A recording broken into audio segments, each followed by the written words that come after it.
And we are live. Thank you, everybody, for watching us in the replay. And I'd like to thank my panel tonight, Garrett and Blaine, for returning. We've decided on an official name. This is Table Breakers, Episode 3. And you can credit Garrett with that. Garrett had a great brainstorming session. Or maybe he just got too close to the THC-friendly guy. We don't know. No, I got nothing. So anyway, tonight's topic is new players, how to integrate them into our games, how to get them in, how to get them up to speed, how to retain them, and train them to be working with the group. That's the Garrett, hard part. I want to go with you on this first. I want to hear what you have to say about this topic. Well, to get new players in, it basically talk to them. What kind of player? What kind of get a little bit of a story from them, what they're playing, what their motivation is, because you can use can always use the motivation based on the arc that you're running. It's very, very easy to be able to slot them in, especially if you've got in your agenda, because never make plans fail, always make agendas. But in your agenda for your game, to basically, if you can get them to get slotted in, sometimes they'll have to sit for a little bit, but I mean, having them set a little bit, they can already see kind of how the dynamic goes with the group. I find that actually works really well. That way they can kind of figure out what they want to do and where they will best fit in. So the basically sit there, get them online, and get them into a spot where they can actually be introduced to the party and get the ball rolling. That sounds pretty reasonable. Mm-hmm. When you're doing that, what do you find works best to get people into your game? Do you find that using a message board or like someone on Discord that you've been friends with for a while, or how do you usually go about doing it? Well, I mean, currently we've got because we're doing every other Saturdays and we kind of rotate through, and it hasn't been my time for a while. So, but typically we've got a pretty good set core of players. So, and truthfully, we've added a couple, subtracted a couple, and it's been more of, hey, I want to play. Well, this person really hasn't been pulling their weight with everything, or has been a pain in the ass with trying to get things, from A to B. So it's like, oh, well, we're starting a new game. We just will tell them we're just taking a break and let them know when we're coming back. And typically, we never let them know when we're coming back. Yeah, we've kind of done things like that around where I'm at.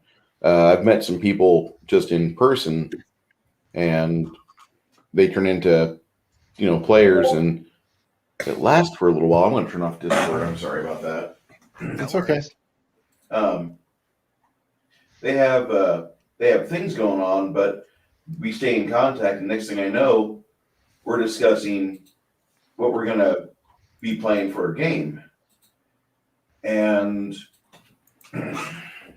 when you're a GM trying to get a table wrestled together, and I say wrestled, different from the word wrestle, but you grapple with it pretty hard.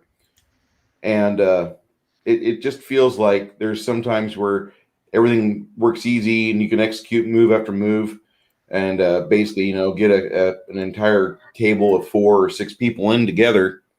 Or other times that, you're stuck at like 3 people or 2 people. You're just like, well, fuck it. I'll just run with this until we get all the people we need. Can you guys run 2 characters each? You start doing things like that. And then somebody has a really bad idea. Like, how about we play Gestalt? No. Yeah, that's exactly where I go with that. No, not at all. we're not playing Gestalt.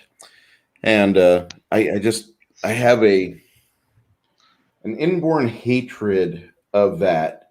It's bad enough the player's handbook and the advanced player's guide for Pathfinder are written basically to where player characters win.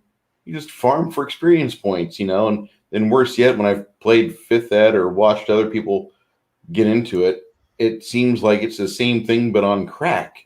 It just happens more often. Oh, we slaughtered 400 orcs today. Well, if you're back in 2nd edition AD&D, slaughtering a band of 5 orcs would be a nice thing because they usually kill you. But, it's just kind of different. And trying to get people together for a game is sometimes you wrestle with it. Yeah.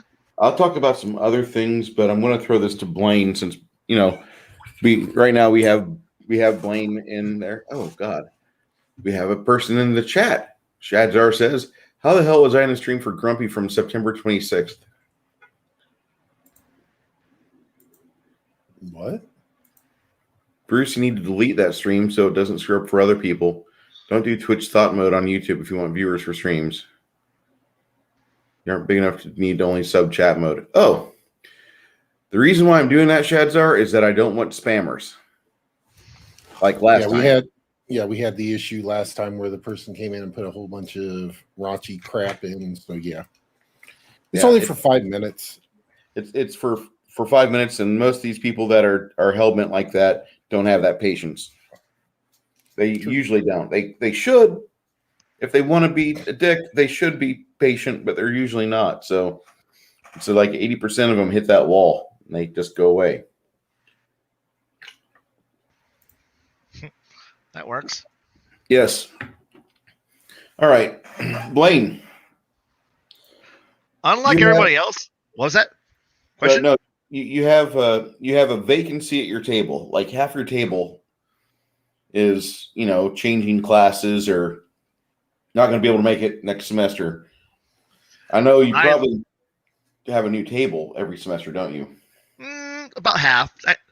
I rotated out about half a semester. And occasionally I might get one for multiple years, but not very often. But usually what I end up having is I have students going, hey, I know somebody who wants, I almost never had a problem of having empty chairs. I think I've had a grand total in the last 7 years, 3 sessions where I had less than 4 people at the table. So I more have to tell people to stop bringing friends in. So because once you hit 6, I can't say no to students. They pay, they're supposed to be there. So you might have 6 to 8 of them, but the problem is that you just get new ones constantly. Wow. Shadzar's already starting. Shadzar had a statement he made from last chat. We can talk about that after we talk about getting new people in, because that's going to take up a little bit of time, probably about 5 or 10 minutes, I think. But go ahead. But to continue on with that is that, but since I'm constantly having to integrate new players, and for some of us, we have the benefit of we're older players, we're older GMs, so who we're going to recruit tends to be older players, tends to be veteran players. So it's going to be one of those things where it's oh, hey, you want to come join I join a game, and it's yeah, I've been playing this game since 1982, and I still have my original dice that I remember. I had to use a crayon to go marker in, and I know how to play this game. I just jump right in. I'll be just fine. Perfect. And for the most part, you move out from that point. It's but the thing is that if you run a gaming club at a school or work out of a gaming store, you tend to actually have more players than you have GMs. In fact, there's always a problem with that. So you actually run into, hey, this is my first time playing. How do I play this game? And you bring them into it, and you gotta as much as it'd be fun to always say, jump in, throw them in, into the deep end, let them drown, and then pull them out the last second, then throw them back in, be asshole GMs like we all are in our hearts. It comes down to just simply working through them and asking them, like, so, what did you hear about the game? Like, how did you get to my table? And it's like, it's almost an interview, but you can't say no at the end of it. And so everybody brings their own point of view in. Everyone brings their own experiences in. So you got to be able to tailor the game, because the game is quite expansive. It can be fun and versatile if you're willing to work with somebody. So if somebody comes in saying, oh, I know X movie or X series or X source material, you can go, I can't recreate what you're wanting, but I can get you close. And then you just work with them, and then suddenly they're now engaged and interested. And hopefully, because the reason why they're at your table is because they've heard your friends talk, and their friends talking about it, and they'll be like, oh shoot, this sounds fun, this sounds interesting. And now they're coming to you, and they're excited and interested in what you're doing, and now they want to be able to put their character into it. And it's actually interesting and more fun. But it all comes down to you as the game master, as you as the host, has to have a broad enough creativity to be able to take their idea and then shape it into something the rules will actually work with. Which means you got to be mentally flexible, know the rules well enough to be able to take a guy who has no idea what he's doing and then give him a fun character. Because I remember the days back when I was first learning, and I was told I have no idea how to play D&D, and then some guy threw a fighter at me and said, "Good luck, enjoy playing the game." And honestly, that really wasn't a lot of fun, because I'm playing fighter. What do I do? Move around. Other people are playing the game for me. Like I'm not actually. I wasn't able to enjoy that first couple sessions, that first campaign, because I was playing what somebody else told me to do. You need to be more engaging. Let the other person figure out what they want to enjoy, and then tailor it around them a little bit to know that is to get their feet wet, so that way when you run the next campaign, they now know the rules. They now know how to do this, and they're now able to go, this is what I actually want, and then let them go. Let them have fun. That's pretty reasonable. That's very reasonable. A lot of times whenever we have a break-in game, most of the time at about the third or around fifth level, I will pre-program in kind of like a point where if the players aren't enjoying themselves, they can eject out of the campaign, with a plan like, hey, this is my last game. They just, they tell us ahead of time, I'm done with this. I want to focus on other things or find another group. No offense to anybody here, yeah, but I'm just not compatible. And I try to do that around third or fifth level, where I feel we should be able to break, because you're going to have some people that just aren't compatible with the group. Some people just, they are toxic to one or two people, or maybe the entire half the table or the whole table, and you don't know. So like, I always try to have that. And after we have that little mini campaign, because you want to do something like have like a war or you want to do fun stuff. If you're a DM, you're like, I want to run during, this period here. And so you run like a war campaign, or you do like an investigation. And at the end of it, it's over. And you could continue with those characters if you want. But now that the players know you and your style of game, now it's time to let them play. Yeah, and let them play the way they want to. I also pre-program it, like when it's a new player, like to my veteran players, the ones who've been with me for either, because I do have a number of alumni slots, which I rotate in who's an alumni at the time. Like, sorry, this semester you can come and join in, because I want more people who are veterans to be able to play, and my fellow teacher can be able to play, and we all have a bunch of fun with that. But the thing is that much like how you have that level 3 to 5 entry point of like when someone goes, oh, they can drop out, or like we actually found more like with the new players, it's always you give them about like 3 to 5 adventures, and then you go, are you satisfied with the character that you made, with the choice that you made? And you give them a chance to drop that character and make one that's more appropriate, or revamp. Like, well, I wasn't quite sure what I was playing, so I'm going to revamp a few of my feat choices, a few of my skill choices, and I'm like, this is your one chance to revamp it. Give it a shot. Training wheels are off now. This is your one shot. Enjoy. And then suddenly you find players go, wait, I can do what I want. This is your one chance to redo for a redo. And then suddenly, we all same characters, same name, same class, but now they're a bit better, a bit more interesting, or they just drop that character entirely and come in. You get to have the players feel more engaged. They've learned enough to be able to play, and you also can't just hold them by the hand and say, this is the answer you're looking for. Open to page XXX or whatever the heck you're looking at. Just open to this page. There's your solution. No, we've had to learn, and I've had to learn, that the best way to teach it is simply look it up yourself.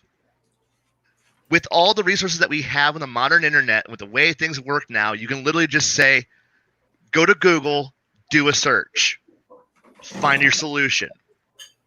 And, they'll have page numbers of where to look in, what book it's in, all the solutions. And then suddenly people are able to go. And that way they're getting system mastery. They're learning the rules at the same time. Sure, I know the rules and I'll help them in a pinch, but when they need to make their choices, they need an educated choice. So they need to actually read the book, learn the manual, do it, damn it. And you'll have some people out there that they will never do it. Not want to look at the manual. They'll want to look at like a web page. And you know what? Okay, go ahead. And the thing is that the web page is, for a lot of kids for a lot of the younger kids who don't have a lot of disposable cash, like some of us who I have, like, heck, for some of us, the idea of, well, I went and blew, $300 on a bunch of books for this game I want to play. That's not an option for these kids. So having the digital option of like, go to a website, that's an actual valid solution, because, well, you're giving people who don't have the ability to own a player's handbook, an advanced player's handbook, the super advanced player's handbook, the ultimate combat handbook, the ultimate spellcasting handbook, the ultimate intrigue handbook, rogue handbook, campaign handbook. Fill in the blank. Keep seeing all the ultimates in there, and the spell books, and all this, and the magic item books, and all of these, and the backgrounds, and the little campaign books, gear. All of this piles up to being a massive amount of money that we're asking kids to be able to go, I gotta pay for a bunch of other things, and I don't have this kind of money. Well, do you want to buy the PDF? I don't have that kind of money. Like, that's still hundreds of dollars that, to somebody who's between the ages of 16 to 24, they don't really have that kind of free cash. So encouraging them to go look at the wikis or go look online onto the various rule forums and rule databases is not a sin. And I know a lot of us are like, oh, no cell phones, no smartphones, no nothing. But for the kids who are like, this is my spell book, this is my character sheet, this is my my class reference document. I have to when I suddenly have kids who, like, now mind you, as I can walk around the table and look around and go, hey, you're not, turn that off, pay more attention. Turn that off, pay more attention. Like, I can at least walk around the table and go, hey, but for most of them, they have their documents open, and they're working and they're working quite well. A lot of us are old six in the muds, and we think, well, you need to have dead tree format or go home. That's not an option. With newer generations, that's not quite the option anymore. And I forget that.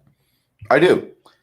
I'm 46 and it's been what, 25, 30 years since I've been a teenager, and I forget about those things.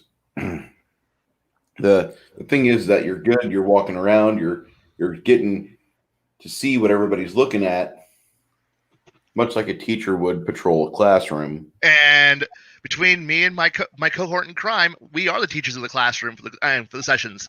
And yeah, we do keep them on task. We are, and being the fact that we are the authority figures, a bit more than simply "you're at my house," we can simply go, pay more attention, or we revoke your invitation to come to the club meetings. We can do that. We have a bit more power.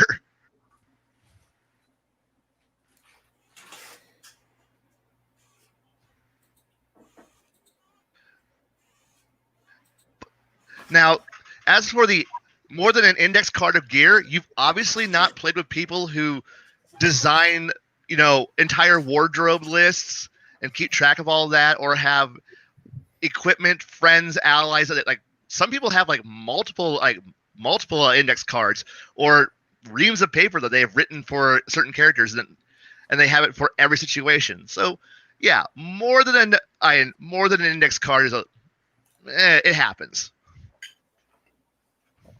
I can understand that. When Blaine plays a character, it always happens.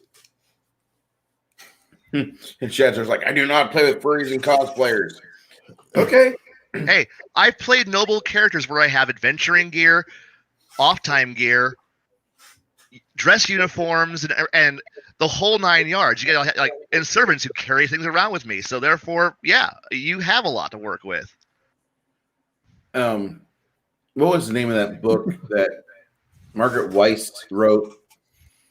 And it was a Dragon Brigade Volume 1. I forget the name of the actual novel, but the novel was interesting because it was set in a Victorian era fantasy world that had a little bit of steampunk, but a lot of magic. Or it felt like it was kind of steampunk because there was airships, but there was a ton of magic. And the book paid more attention to the wardrobes and fabric of the characters and what all the characters in the scenes were doing. It made so much focus on that. The only way I could compare it to would be the way, if you ever read the book Light in the Forest, where this young man takes his child out in the forest or out in the jungle, and his son goes missing, but his son gets found by a tribe of Indians, and they find him, and they raise him, and the father goes back every year to look for his son, and he finally finds him, and as he's developing the story, this guy, the author, goes through a botany course of information for the reader. And if you are somebody who watches PBS and really you can't pass by a greenhouse without stopping and just smelling pollen and rubbing yourself with greenery and wishing you were a plant so you could gain energy from the sun, you wouldn't like this book so much, because that's the level of attention to detail Margaret Weiss and her co-author went into on fabric and texture and cut and color for all of the characters' wardrobes. And you saying that, Blaine, sparked up that memory. Now, I'm not saying that's bad, but it was a little bit more description than what Bruce needed.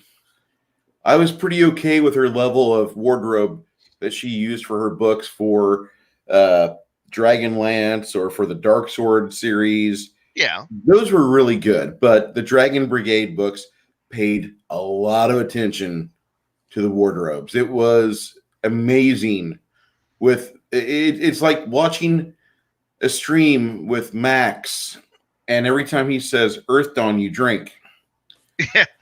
So and the thing is that with different groups, you can get away with that. I've been in groups where wardrobe and attire and what things are made out of are exceedingly important. I've been in groups where The fact that you just said I put on clothes today was more than enough for what the GM needed, and that's all you needed to worry about, and that's okay. So, but again, that comes down to know your players, know your group. If your group goes, we don't care about attire, you just move right on and keep on GMing. So,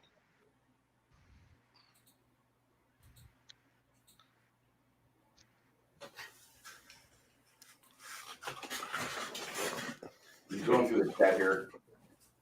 What? Hey, Jaffo of Dick's Division, how you doing, sir? Beers.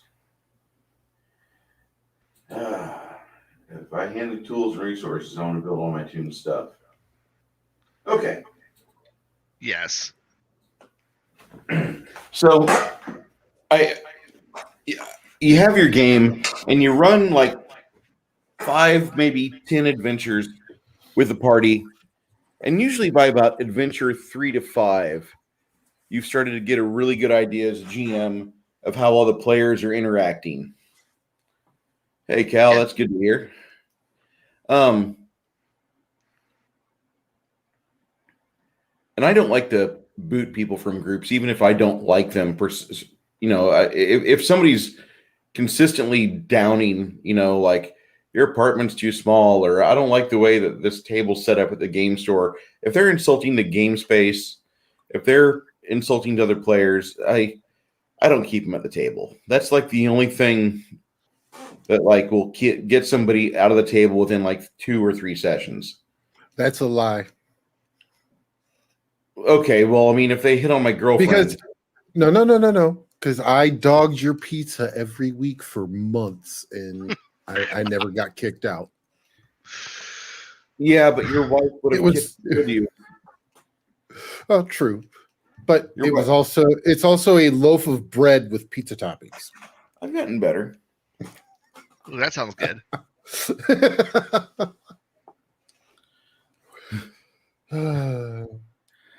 That's funny. Earth Dawn, because I need a drink. Yes, we all do. Okay. So with getting people to the table, one of the other things I like to use Discord. I like to use that because a lot of people are subscribing into online gaming groups. Hi, Multi-Gun Man. It's going very well. A lot of people do this online gaming, and I'm not a super fan of it, but one of my players moved to West Virginia last year. We're still mourning his loss out of Texas, but he's doing better. He's got a better ability to breathe. Texas has got a lot of great things. The one thing it has way too much of is ragweed. Yes. That kills it for some people. And this poor guy. Is that Go what ahead. you're calling your exes now? No.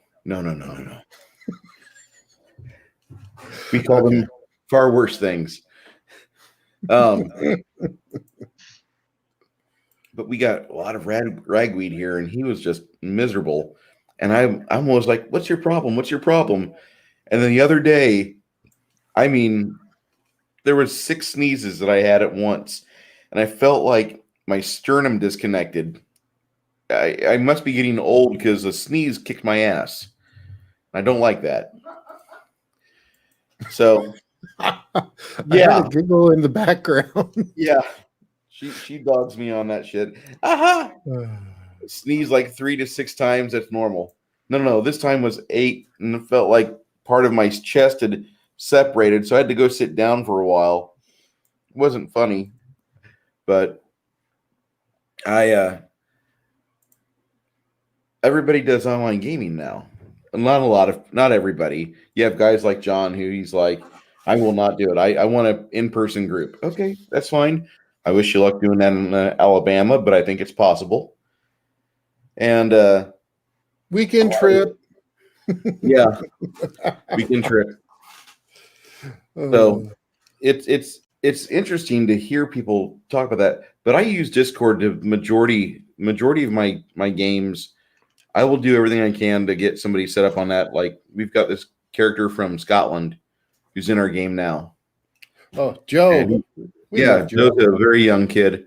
He's like 16, so we got to curb ourselves a little bit around him. He's Sounds like usually you don't. well, he's like this other little kid used to come game with us, a 13-year-old kid that we would be like, don't say the X-rated words or content. But no, here's that little fucker sending everybody memes with that exact same stuff on our phones, and all of our phones are going off all at once at the table. Damn it. What the hell? Oh my God, you're sending us that? Eventually, he got tired of coming because he was here for 2 years, and he enjoyed the camaraderie. He did not like the game. Being on YouTube, you think you'd be used to it, getting it from behind, Bruce. Yeah, I tell you what, Aunt Susan really loves that. She loves my hairy butt. Yeah, but I use Discord. I think that's a really good way to advertise it because you're already in a group of people. You're already sharing something. There's already a common tie. Mm-hmm. And if you can talk to people one-on-one, or if you can talk to them like in a panel like what we have here, I think this is how a lot of gaming is going to be from now on. I don't want it to be. I'd much rather it be in person, but people are really like, ever since the flu came out in 2020, it's like everybody got germophobic. And that's kind of funny because I just watched this movie from 94, the original miniseries for the Stand, which a lot of people don't like, I found out, but I liked it. I did too. It fulfilled the needs that I had. I haven't watched the new one. I don't even think I want to watch it because it's new and everything new seems to suck. The newer one expands of more stuff in the book. Stuff that they kind of glossed over in the original because it was broken up into 3. I think they put like 6 or 7 episodes or something like that. And it's actually, they did it justice. I will say that. Okay. So does it have a Blue Oyster Cult in it? Does it have what? Does it have a Blue Oyster Cult in it? I don't remember. Ah. Yeah, that's kind of one of those things it needs to have. That original opening was just magical, so.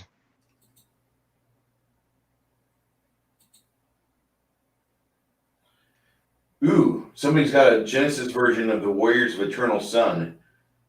You're going to enjoy that. Yes.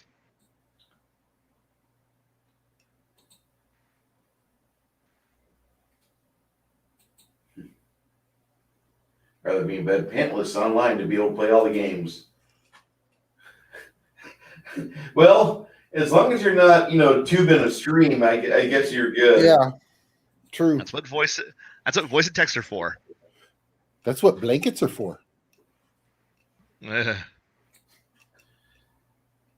there was one thing about new players. You kind of have to watch them for a little bit, and once you get an idea if they're trustworthy or not, you can start. Go ahead. You do have to watch them because you're not quite sure what weirdness they're going to bring with them to the table, and because certain things you can't say around certain people, and you kind of got to go because unless you're going to do an actual hardcore interview of so what are your beliefs, what are your interests, and at that point you're kind of putting people off who might be fun people to play with because you're doing a hardcore interview and a personality test. I mean, that tends to tell people, maybe I don't want to be here. Hell, that's a red flag. It's like, if you go, I'm going to show up for this game, and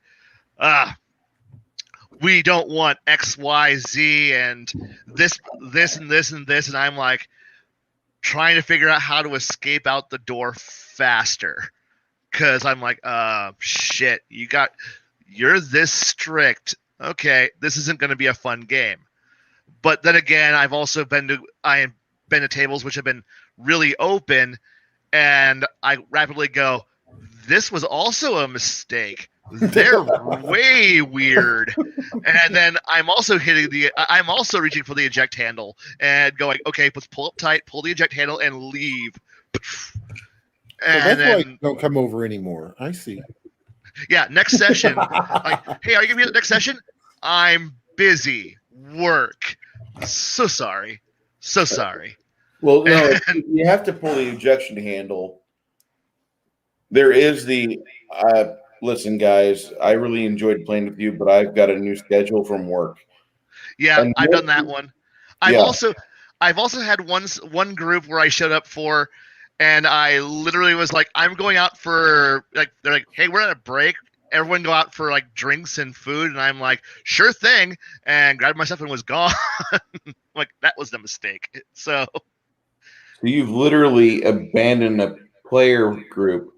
yes, Like, yeah, I'm going Because- for scratchers and cigarettes, kids. yep.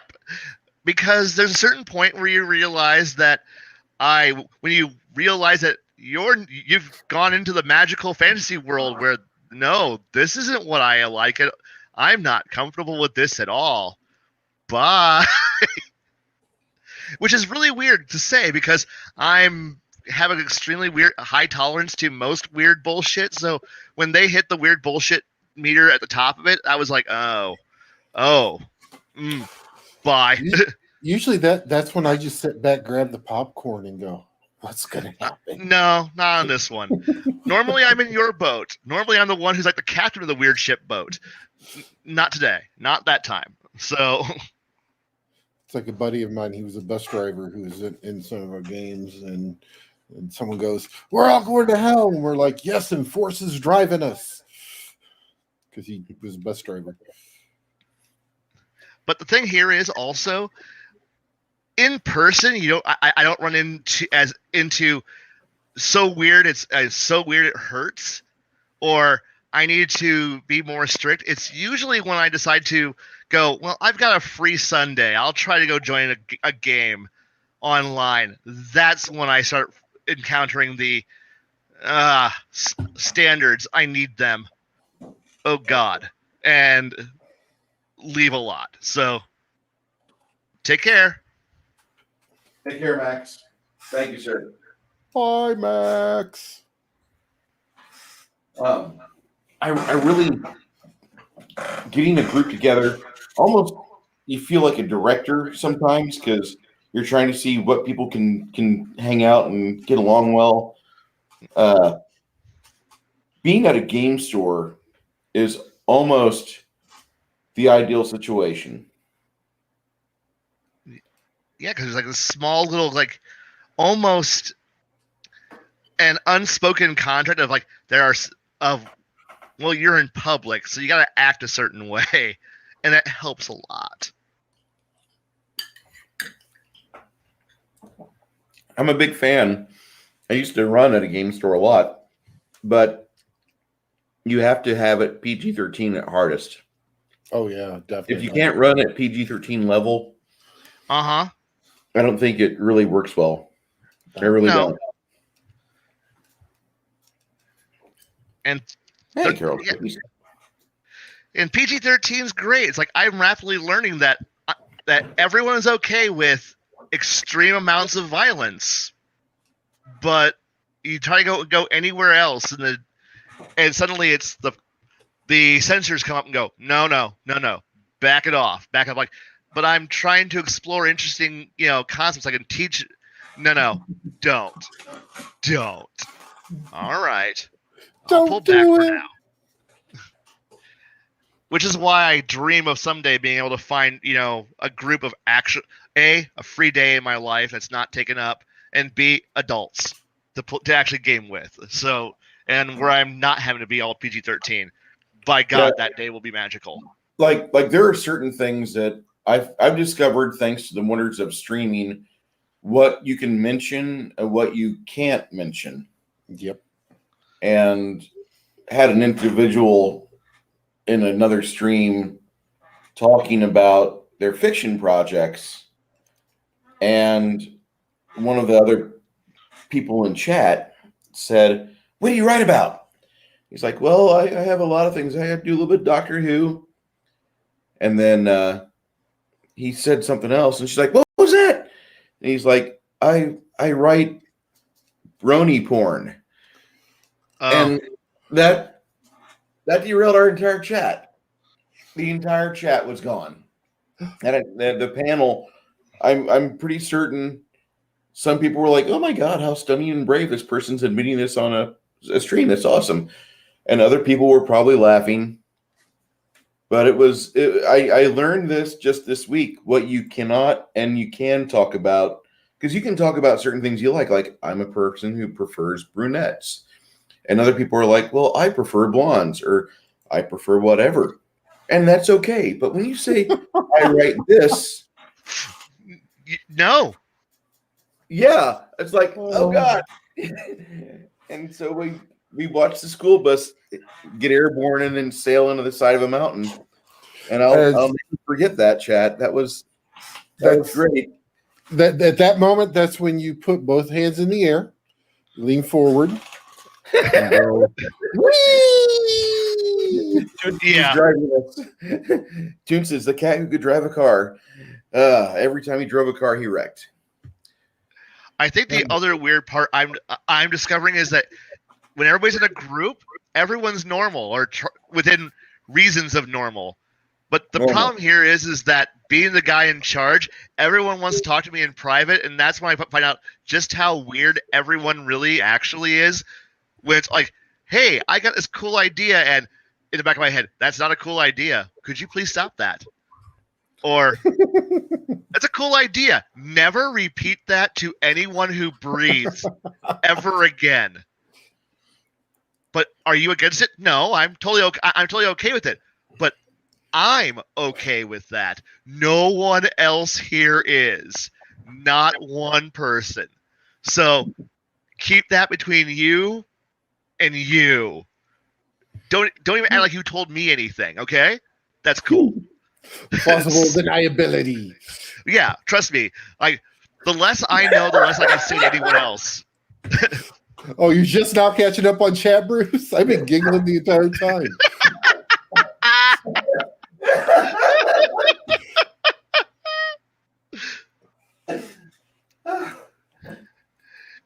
And as for what is this normal that I speak of, it is this fake illusion that everyone puts upon themselves so that way we can all hide the fact that we all have some horrifying dark kings that we should never talk about in public. Ever. Exactly. Ever. But don't worry, everyone has it. As everyone has at least one, if not more. And the less anyone talks about it, the better. I just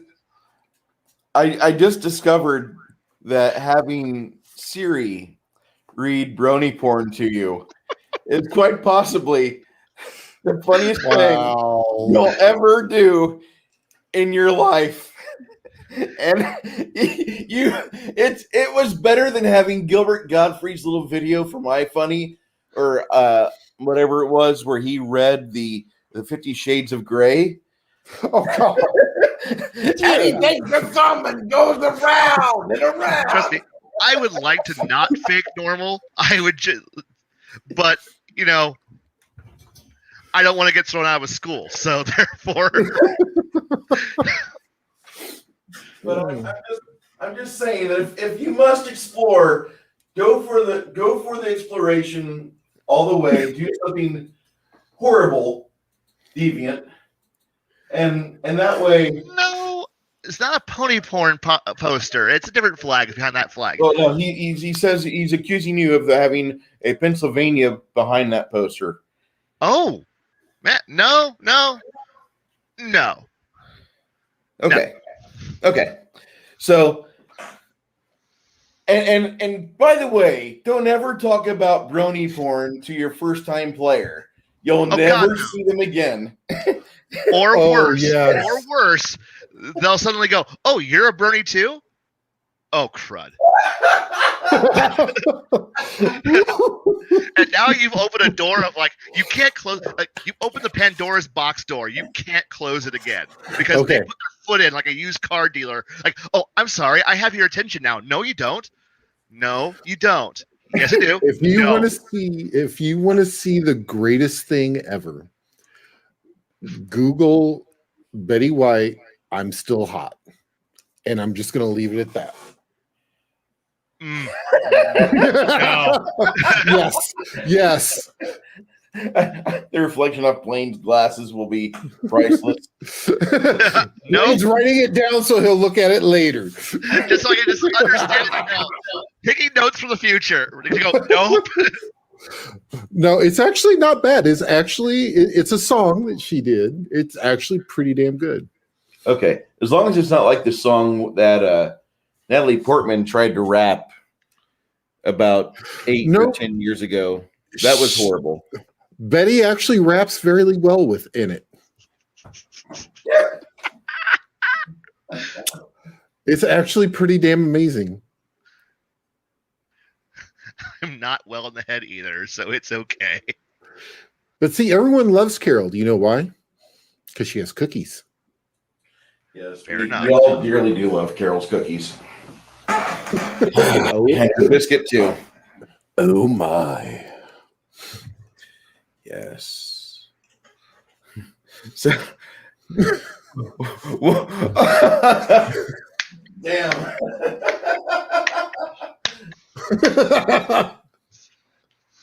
You know, as long as it's not 100 naked photos of B. Arthur from her holiday special outfit, I'll be happy.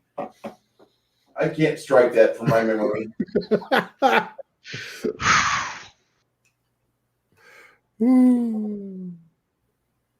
You know, I'll start looking to do that for you, but sure. Yeah.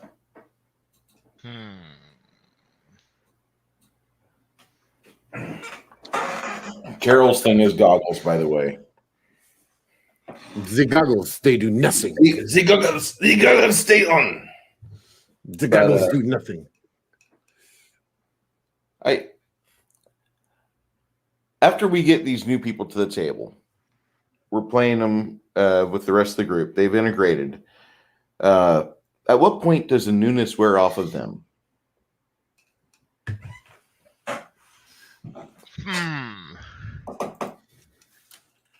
Honestly, it's different by certain people. Some people are quiet and they act all. But I think there's a certain point where you just know that they are no longer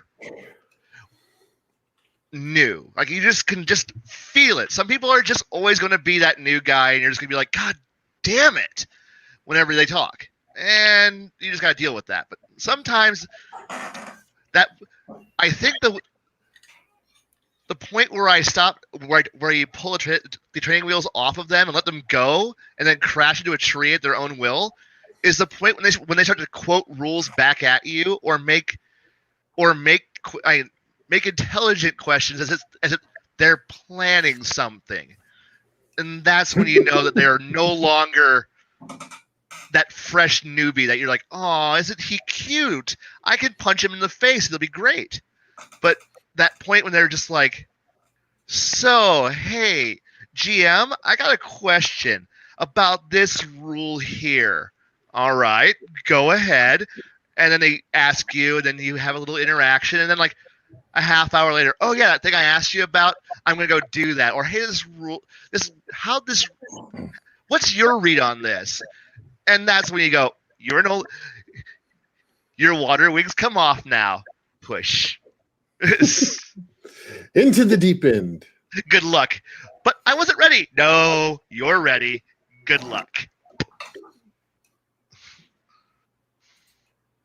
And yes, always beware the planners. There used to be a running gag on one of my old groups, and that's quite literally a purple rock joke where somebody asked me once, can I have a purple rock? And I'm like, well, yeah, it's purple rock. Go ahead. And then he literally had a 12-step plan that went from working his way up to ultimately requiring a purple rock to make it all work. Well, I didn't realize that but he asked me all the steps out of order. And when he put the whole thing together, it turned out to be the purple rock was the key item. And if I had seen the whole thing in its completeness, I would have said no to the purple rock. But he asked for the purple rock first, before I had any clue what was coming. And that taught me you must always beware of plotters and planners, because, well, I was young and he broadsided me, and I still hold that as a grudge 22 years later. Wow. Always beware when Curtis starts asking questions too, because it usually means someone's either getting drunk, dead, or something else. It never fails in a game. Yeah. I still like that comment of Shad's though. The joke, he declared that Bruce is Dr. Scratch and Sniff, Blaine is Pinky, and Garrett is Brain. I can live with that. I can deal with it. Yeah. I'm all right with that. I could fully deal with having a serious question being responded with a completely inane answer, and that being mine. I can live with that. If he starts going around going, Narf, we got an issue. Hey, the important thing is that it's usually Pinky who saves everything in the anyway, so it works. Pinky's actually the smart one. I haven't watched Pinky and the Brain since '96. They just had a new season last year, first of this year. Actually, for the question of about players that read between the lines because the GM forgot something, I actually kind of reward and encourage that, because if I gave you information and they're able to put together a plot point that I hadn't talked about, or remembers that something that I had said later down the road, like maybe 5-6 sessions down the road, and they go, hey, what about this? At that point, I go, you took notes. You remember details. Have a gold star and a few nice little pats in the head and some rewards in character. Good for you. Here's your new card, your new index card with your stuff. It's got some nice stuff on it. Why? Because I'm rewarding you for taking notes. The rest of you take notes. You know, there's something to be said about a game system that allows you to put all your information on a 4x6 index card. All of your character information, not your equipment, but just the things about you that you need to keep pertinent. Tiny RPG, I think, is the one that I know of that does that pretty well. Learn to write really, really small. Well, the one I like a lot is Swords and Wizardry. Okay. But you could do any of the first edition OSR clones or old school essentials, any of those could be just fine. Because most of those old games only require to have your saving throws, your ability scores, and that's it. Hey, if you could fit your entire character on one of these, that's fantastic. Now, the equipment, I think, is good to write equipment on index cards. And at the table, if you've got a in-person gaming group, if you can hand out that's great. That is nice. Then we have the one person that writes down everything. Yes. Who was that with our group for the part-timers, Garrett? That was Roberto. Yeah. That was Senor Roberto. Senor Roberto. Yeah, he was really good about that. Shadzar is, for those of you guys that don't know, Shadzar, he bought a sickening amount of Hero Quest. And unfortunately, the current shipping quote-unquote crisis has got it to where they're talking about when things will be delivered. He got a shipping update for one of his 3s. One of his 3. It's crazy. Heroic Tier got fucked, he says. They're actually putting out the Mythic Tier first look of the shipping updates, which that's probably not good. Parrothead says, I have a buddy when he was younger, played a game with modern weapons, and the DM warped him to a fancy game and then took away their guns. Now, see, that's just being a dick. The game that I really like, but no one really plays it around here anymore. I need to do some digging to see if I can try to get that rolling, is Morrow Project. Because that you can actually, it's literally a survival game. Yeah, you're in a bolt hole. You've got your equipment that you were put in stasis with, and then boom, and you can even use landmarks right where you're at. Yeah. And Still waiting on Twilight 2000. I really am. Well, you could break out Moral Project or Metamorphosis Alpha, or there's a Siege Engine. The people who make Castles and Crusades, Troll Games, they have a game like that where you are on a large ship with different habitats all over the craft, and you have to figure out how to survive. It sounds like a really good game. Man of War, Neighbor of the Beast is another one that got really big into the Hero Quest. Update for one of 3 mythics before the stream started. Shit. Parrothead says the DM did not take away their guns, and he was the only one who caught that, including the DM. No, the DM didn't take away their guns, and he was the only one who caught that, including. Okay, so the DM didn't catch. He took away their guns. Damn it. That I thought initially that was dickish, but looks like there might have been some miscommunication. Oh, then that one been more okay. Yeah, A campaign would be fun to play. I don't know. There's elegance in being able to have a game that doesn't have a whole lot of bookwork, but there's also times where you do want heavy amounts of bookwork. It just all depends on what game you're running and What mood you're in. Yeah, exactly. What mood are you in? What do you want to play today? And that's kind of where that goes.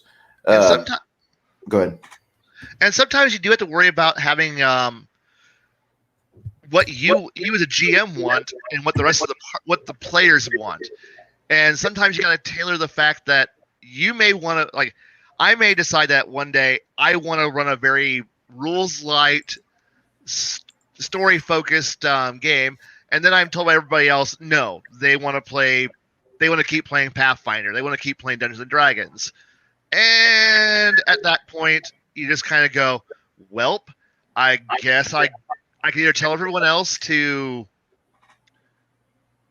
go screw themselves and do what I say because I'm the GM, or I got to adapt what I want to their desires. They want a crunchy rule system with levels in it.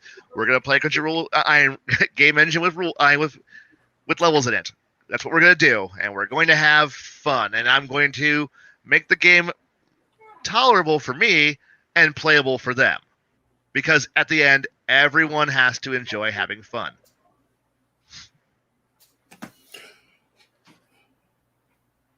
That's bad. I saw his name, and I'm sitting here. The only thing that went through my brain all of a sudden was, everything is awesome. Hey, awesome one. I don't know. Made a discussion piece about Paranoia, one of the best RPGs out there if you want a one-shot game. Yep. Yes. For those of you that don't know about Paranoia, it's a game where you typically will have 6 clones of each player, or each player character. You have 6 clones. You can buy more if you need to, but for right now, the computer has woken you up, and it informs you that the computer is your friend, and you're to hang out with these people and achieve some jobs. If you can achieve some jobs for the computer, then maybe your clearance will raise. If you can raise your clearance, you're a better friend to the computer than the other people. The computer is your friend. He says so. Also, the computer tells you you have a slight mutation. Here's what your mutation is. And then the computer says, all mutants must be destroyed. Oh, by the way, you're also a member of this secret guild. Any guilds or fraternal orders are against the law. The computer does not like lawbreakers. It is a wonderful buddy fucker of an RPG. And once you die, they howitzer your clone into your place so you can continue playing. Yeah. I don't own it anymore, but I used to own Human Occupied Landfills, so you should always trust friend computer. The Zarlord. Oh no. Chad's already picked up the Black Dog Game Studios Crown Project Human Occupied Landfill, Yep. which was a 96 or 97 release. And I think it was a little earlier than that, but yes. Really? Yeah. Okay. Had fun skill names like putting sharp items into things that scream and bleed. It was a skill name. It's like that game was barely playable if you tried. It was a great read, but barely playable. Yeah, they didn't do a lot of playtesting on that. No, but the layout and design work was phenomenal. Yeah, it looked sharp.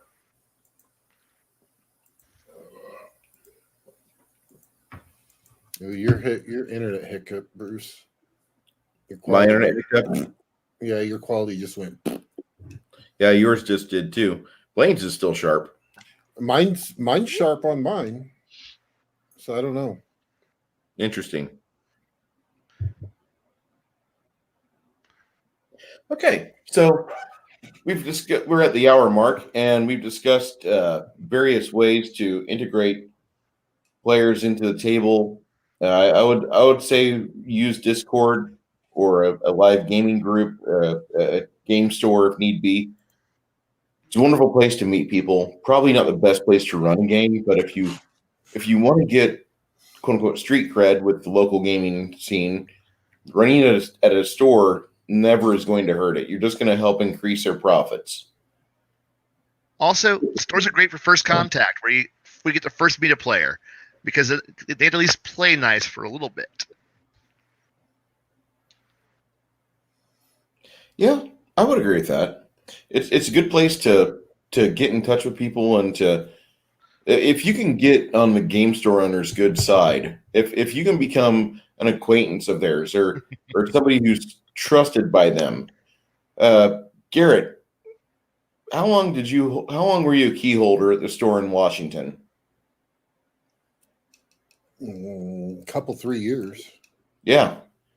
You get to trusting to the trust mode with a game store owner, and you can run games well into the evening. Oh yeah. Or you can help mind the store. You can help them develop even more profits, more sick, obscene profits. And you want to do that because if you don't have a game store that's local to you, you're going to be stuck with Amazon or mail order and internet play, which those are not bad options, but it's preferable to have a game store close by. It really is. My issue is Hey that Garrett, how many nights were we there till like dawn? So Oh God. several. Yeah. More than one. And Yeah. it usually involved going next door to the bar for a little bit, then coming back. That was we go over to have a drink and a shot, come back and play more. Yeah, that was very much the case. Man, there's a name I haven't seen in forever. Get into a Polish joke off with John Wisniewski. John used to be the game store owner in Decatur, Illinois for Beyond Hobbies and Games. And then he went into some other vocation after he closed that store. But that was one of the more successful stores Decatur ever had. There was a lot of people there was one guy in Decatur, he opened up 4 stores. They lasted for 3 months each, or it felt like it. And his claim to fame was he had a lot of Judges Guild material. It was bad. TW, appreciate you being here. Haven't seen you in a while. I just remembered that. Yeah, John was a hell of a game store owner. He did pretty well. Him and I went up to Fort Wayne for the Chessex convention when it was Chessex before it became Alliance. And that was interesting because I got to meet some big movers and shakers. That was in 97, right after Random House had tried to buy TSR, and TSR was financially waxed. They were in the middle of their Planescape stuff and trying to push product. And then here's this big book publisher saying, we're going to take your company. We're going to fix it for you. And TSR tried to stay independent, and they succeeded, but they were financially weak at that. And so They he emailed me. Cool. It wasn't long after that the Wizards of the Coast popped up and said, "We have this little game called Magic the Gathering. Would you like us to help you out?" And I didn't think it would be the best thing. I was rather sad. But man, it was different.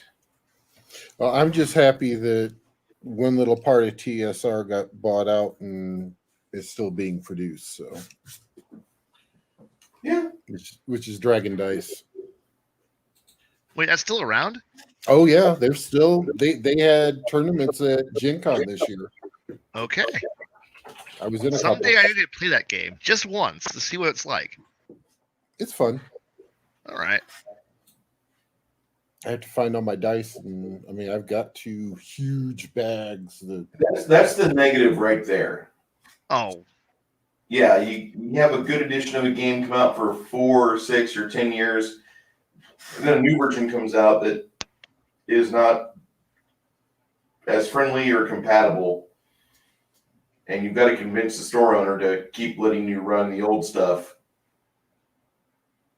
Which is funny because Pathfinder 2 has been a thing since 2019 or 18, and I'm just now starting to see it get a little bit of discussion and play. well, at Go least ahead. with my group, when we were resistant as heck to Pathfinder 2 until the advanced player's handbook arrived, and then we were like, okay, they're finally adding in the things that we were all missing, and then we actually like bothered to look at the book and slowly went, well, this isn't terrible, and we're still testing it. It's only been testing it for about a year now, but it's been a slow test, and because it's taken that long to earn our trust, and we're still on the fence about it because we know what the problems are now. Well, we're not ready to just throw it in the dumpster, but we're also not ready to embrace it openly yet. Yeah. Like I said, Go ahead. Go ahead, Garrett. No, give me a second. What's up, Gummy? How you doing, bud? I forgot to turn off my events. Please have All right. sound alert roll through. There we go. That edition kills people. No.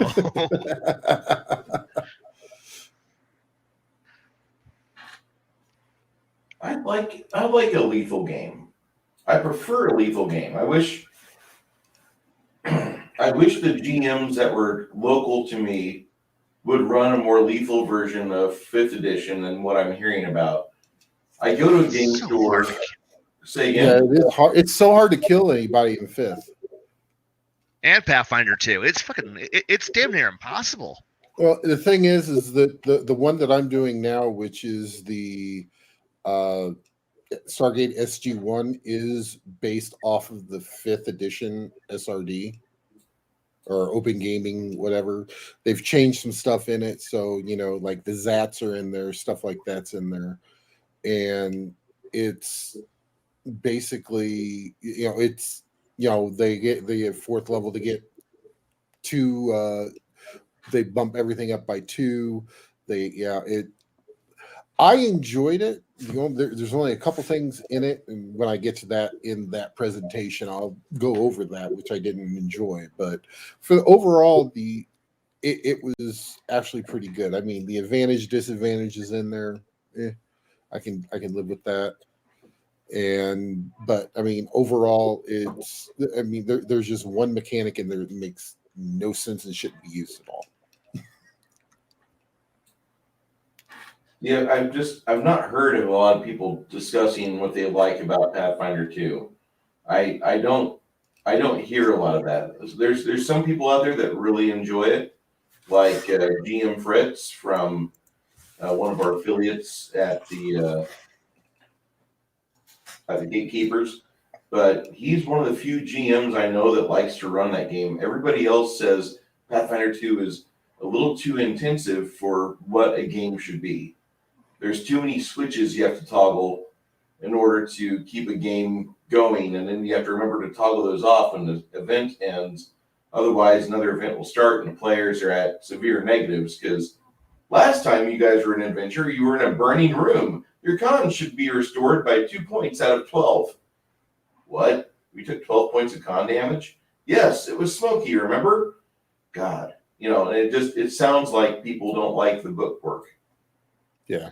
I mean, that was my issue with it. Like I said, I ran that first module and I'm like, you're shitting me. It had with a fire method inside, there was burning, they had to get people out, deal with smoke inhalation, plus they had to fight the method. And they were all the first level. That's dumb. And it was a Paizo module, which makes it even worse. I of course, almost feel like I've done the right thing by never looking at an actual Paizo module. Well, the other thing is that I've also noticed going back and kind of remembering is that when we were running Bruce's stuff, and Bruce was running modules, he moved some stuff around with some of those low level modules because for whatever reason they cannot write a low level module to save their life. That's pretty normal. It was hard for them to do that. I don't know why. I couldn't tell you. It's real easy. You throw some orcs, some first level orcs in there, hobgoblins, some goblins, a few bandits. A few bandits. Yeah, I mean, it's not really that big of an issue to pull that stuff in. So it's just kind of like, what's going on?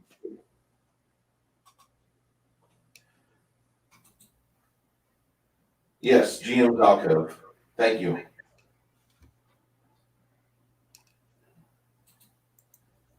Yeah, he's complaining about Dragon Dice there. Carl, that edition kills people. Shh. Oh, wow.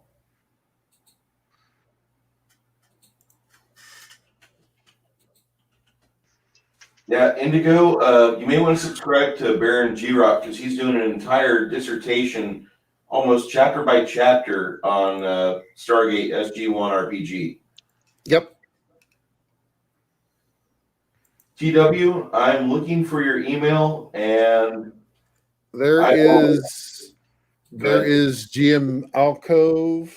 Yes, GM's Alcove and GM Fritz on Twitch. He's really good.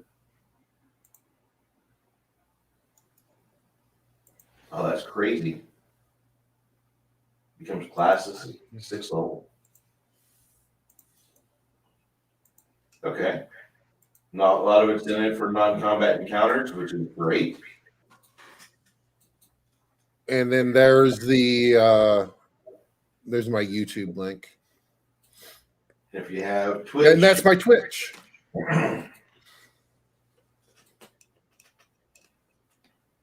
Nice. Okay, so we have on to the next item on my list here. Garrett, to keep players, what do you usually do as a GM? Bribery. Bribery. Okay, you mean like No. Yeah. Well, it's like, and I'm sure you remember this because I think you were in this game. The first one I ever ran. I think so. Was the 3035 World of Warcraft. Yeah. No, I missed It was that a one. lot of fun. I had 11 people at the table. Oh, I'm really regretting I missing made- that one. Well, it kind of went downhill real super quick when one person who was a goblin decided he was going to use the gnome as his mount, and he would grab onto her bright pink ponytails as steering device. And he had me print out the Ferengi rules of acquisition because that's how he played the character. Think about it. Man, I forgot about Sean doing that. Yeah, and it didn't last too long because it was just, as a new DM, it just was just too much. It was a little overwhelming. And then I got back into the foray. I started doing some smaller games and stuff like that. But I mean, typically, I find that if you've got a good story and you got players that are willing to play instead of play around, that typically you don't really need to worry about that retention. And that, basically, they'll keep you always leave them wanting more, so they just keep coming back. Every once in a while, they'll bring a friend with them. And Chad keeps misspelling my name, but that's okay. I will throw things at it. It's I've misspelled your last name for years. That's fine. But yeah, it's 2 T's. 2 R's, 2 T's. Okay. But anyways, but yeah, but the thing is that, like I said, typically retention at the table is not a huge thing, but there are times where you get into kind of the robotic, okay, choo-choo train has started. They see the choo-choo train, they want to get off the train, and the train keeps snatching them back onto the train, and they get a little and then they try to go. That is one thing about Shadzar. He spells like a programmer. God bless the programmer, but you give him an English book. No. He spells like a preschooler. No. Programmers are worse than preschoolers. Preschoolers try.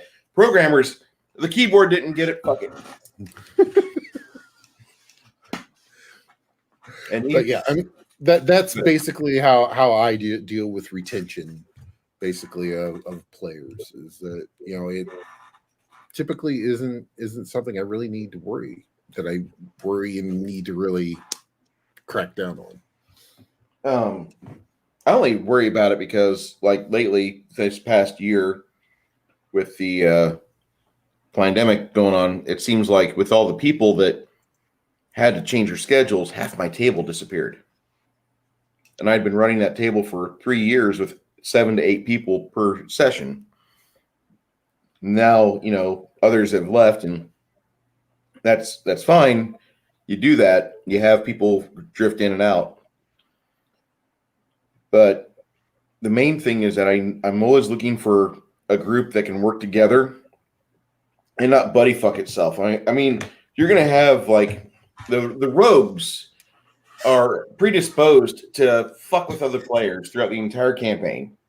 No, they can just do that. No, they can just do that. Like, I take Jimmy's coin purse. What? Don't say that at the table aloud, please. And you have to teach them a little bit of decorum and such.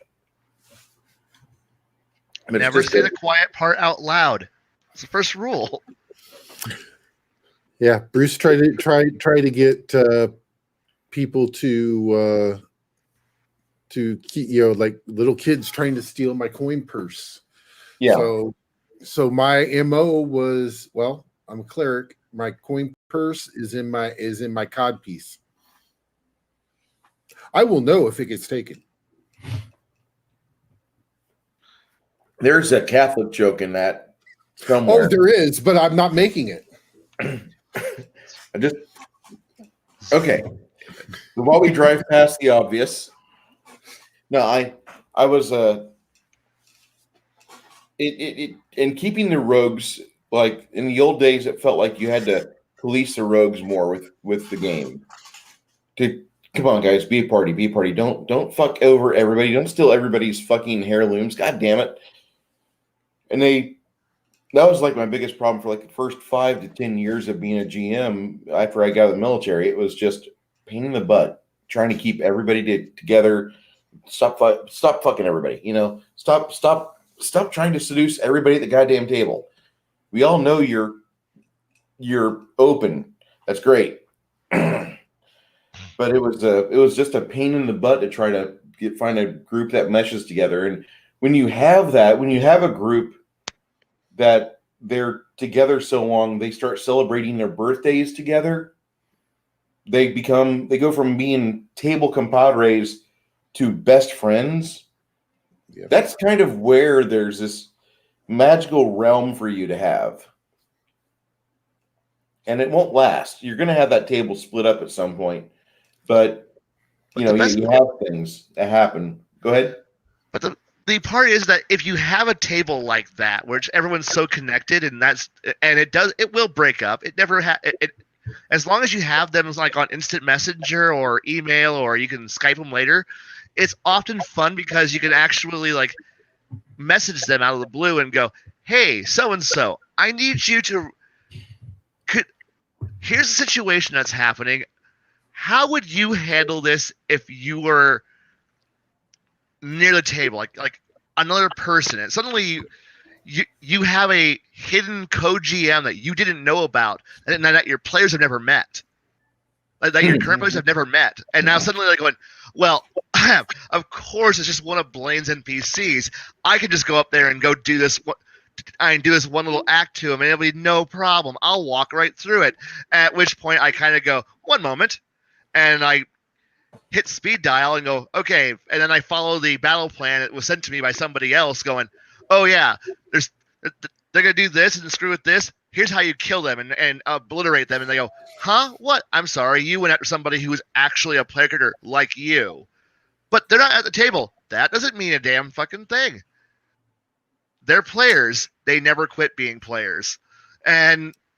Or now you get to have a little bit more a alternate take on things.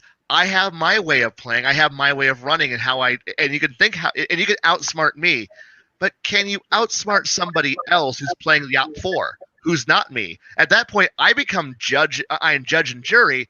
I'm not executioner, and let somebody else play op4, and that's fantastic because now it's players going, wait, I gotta outsmart another player? Yeah. And they've got agendas. They've got goals. They've got characters they've built. And now the encounter becomes a whole lot more interesting because there's now actually some interplay happening. And they can't outsmart. They can't just go, you wouldn't punch me. I'm your best friend. This guy's never met you. He'll shank you in an alley and then throw your body in a dumpster and then light it on fire. Because that's what he does. That's what you guys do. Congratulations, you've met your equals. And suddenly they're like, oh, crud. And the thing is that they know that I've been GMing long enough. I have a Rolodex of former player characters that I can just call up at any point. I can go, oh, hey, I have like 3 people on speed dial. If it's an intrigue plot going on, or if it's a political plot going on, or if it's a mage plot going on, or whatever I want, I've got players that I can just call up and go, hey, you're still my best friend, right? Here's the situation. How would you handle this? And suddenly it's a whole lot. It makes the game a whole lot better. So it's always good to make your best friends and know that when they're gone, there's still a resource for you. I think the best game I ever saw is that there was a GM who was running on Tuesday and Wednesday in the same world. And basically what he wound up doing is he met both of them on a Wednesday night, had one group in one room, one group in the other room, and come to find out they were having a space battle over a ship. So he would literally go and do round and then go into the other room, do the other round of what happened, and then the rebuttal basically.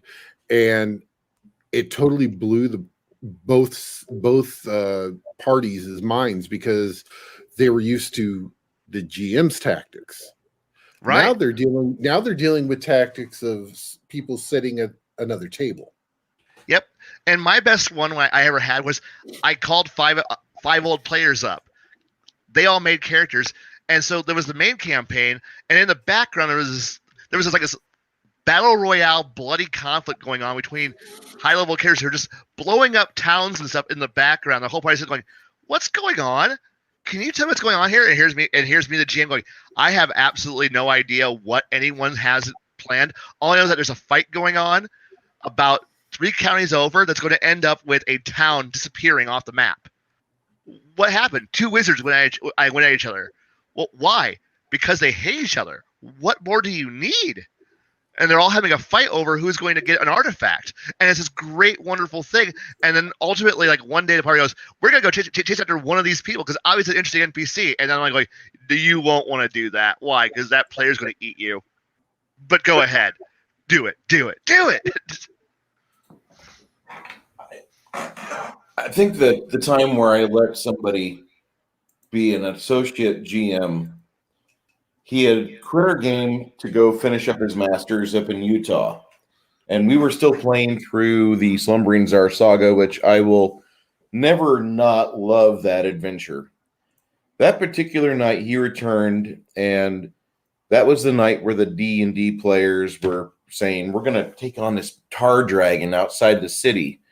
The tar had an unusual quality to where it had an acidic base to it, and it would stick to your character for about 12 to 18 seconds.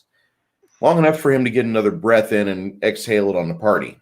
There was 8 players. One of them was a monk of the Zen Archer order, or whatever it was. That miserable archetype that kind of bends the missile bow and arrow combat in Pathfinder in 3rd edition 3X is already broken as fuck. Mm-hmm. I'm going to do longsword damage to you from 300, 400 feet away. Whack. But then this monk has the ability to burn key points and do multiple attacks to you. And it was pretty ruthless. It was rough. So I'm letting Gob take care of the dragon because he wants to play, but he doesn't have a character. Let me play the dragon. Go ahead, man. Here's the stats for it. It's like 2 pages of stats for this dragon. It's a CR 15. No, yeah, it's a CR 12, my bad. And the party goes up to it. They're all 8th level. And there's a giant moat pit of tar they're wading through. It's about calf or knee deep if you're human, waist deep if you're gnomish or halfling. And all of a sudden, the deep part of the moat ripples a little bit, and the dragon pokes his head out of it pretty effortlessly because he doesn't have to worry about sticking to the tar. He's got the druidic ability to where he just slides through tar. Whee! He pokes his head up out of the tar and belches on the party. And the monk rolls a natural 1, so he's stuck with everybody else. And the dragon slides up to him in the next round of combat, sunders his bow. And that 4 out of 8 players died. Like beyond 20 hit points below 0. And in Pathfinder, that's pretty rotten. Yeah. Because it was in the tar pit, the characters had to go back to town and get resurrected or wished. Hey, Muhammad. And we have a party that's like really pissed at the dragon, and it's about 11 o'clock at night, hour left at the store, and the owner comes up to us and says, you guys can stay here late. Gob's got the key. Cool. So we all stick around till about 5 a.m.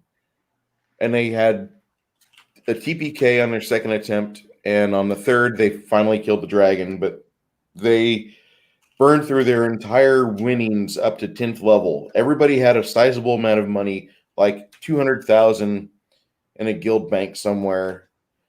And they went through almost all of it trying to keep themselves alive and equipment in one piece. It was so much a slog. And for that player that came back, I think that was probably the happiest he's ever been. I don't blame his old coworkers and conspirators at the table because he went off to college and he comes back. Yeah, I'll play. I'm going to be the DM's friend though. And we did that till about 5 a.m. I miss that group. They were fun. Sounds Some of like them, it. say again. Sounds like it. Yeah, it was absolutely. You have one of those tables that we played together for about 2 years, and I wouldn't say we all were friends, but we knew each other's birthdays. Half of us would go to the movies together. The other half was their kids, and we're not taking you shits to the movies. It cost us money to go there. No. And so that was interesting. There was like 3 kids out of 5 and 5 adults plus myself. And watching that party go through that slog that night, I was chewing on coffee grounds by the end of it. As you should. It was good. Hold on here. Oh wow. Shadzar. Wow. There's Muhammad.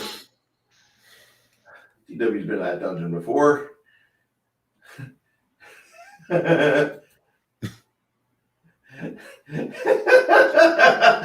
that word, Blaine. Not this time. And not this time either. Yeah. As much as I like to talk about politics, when it comes to gaming, I try not to because I want to keep a table. You don't have to respect me as a person, but as a person who runs a table, I do ask for a little bit of respect there. Mm-hmm. But I think it's important that you kind of foster friendships at the table. I think that's something that you want to do because you're going to be spending 6 or 5 hours with people at an average to where you're going to get to know people. And yeah. Just as a gentle reminder, if you're in-person gaming, do not forget your deodorant. Right. Don't disrespect everybody by going there freshly out of your landscaping job or sanitation job and smell like it. Don't do that. Go home, invest time in a shower, scrub. My streams, by the way, well, let's talk about Duke Cannon soap, heavy duty hand soap. Got a good promise to it. This is a big ass brick of soap. Listen, not everybody needs this, okay? Not everybody needs a Cadillac either, but god damn it, they're fun and comfortable to drive.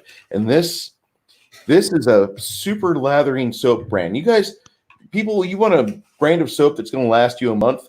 This thing lasts you a month, okay? This is a 28 millimeter miniature. Look at that big ass brick of soap. That thing's fucking huge. $7 at most stores gets you a Duke Cannon bar of soap. They have Lone Star soap, which it smells like the shavings from a guinea pig cage. I don't really think that's great, but they have it. They have other beer soaps too. They have a PBR soap. They have a bunch of stuff on Duke Cannon's website. I recommend it. Carol's Cookies hits one out of the park with don't be the smelly dude at the table. Exactly. Don't be the one that we know you didn't shower. We can smell you. Don't be that guy. Don't. Right. Respect your fellow gamers. You don't have to kiss everybody's ass, but go there at least not smelling like work. That's a big takeaway. And if you're going to a convention, if you are going to a convention, if you're staying a night, stay at a hotel. Don't sleep in the anime room. I wouldn't recommend that. You people do it. Anyway, yeah, Duke Cannon is what Bruce carves his minis out of for that fresh gun barrel smell. Oddly enough, they do have something that smells like you're in Texas. They have the Gunsmoke soap, which it smells like charcoal briquettes and gunpowder. It's really weird. And Cal's right. We never spoke of politics back in the Satanic Panic times. We were too worried about getting blown up by the Ruskies, and then the table would talk about that, and there's the boogeyman for you. But you wouldn't talk about politics typically. That just wasn't it. Curtis says, if you can make friends at the table, the players, it becomes more fun. And you want to be good to each other at the table, because in all honesty, you might have like one of those moments where you're 3 hours in a game and you're in the middle of a dungeon, but there's an Arby's across the street and you really want some. If you're broke or short of cash, one of the players probably won't mind floating you $4 or $6 so you can fill your belly up and be able to continue. I hate being the guy at the table that I get hangry if I don't have calories. As long as you pay them back, yeah. Yeah. And if you bum, reciprocate, pay them back, or wash their car or help them, but just be decent fucking people to each other. Why are we having to say that to people as a request? That should be just common sense. It should be just common sense, but some people are very selfish and they don't want to think of others, or they don't want to think that somebody else could have the same low as they did, not knowing the other person. And that, you're going to develop conversation. The gaming is 90% of gaming is bullshitting at the table. Doesn't have to always be, but you guys are going to get to know each other pretty well after the first month of table time.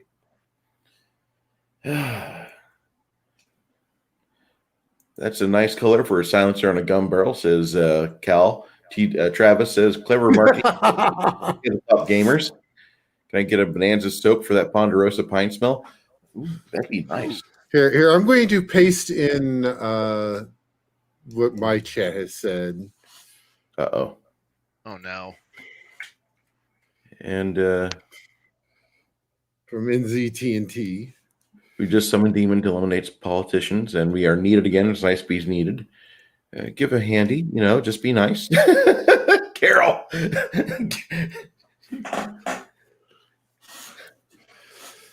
We have some Ponderosa pines here at lower altitudes. Yeah, I do like East Texas for that. Avatar, you have, with all that small and my power, you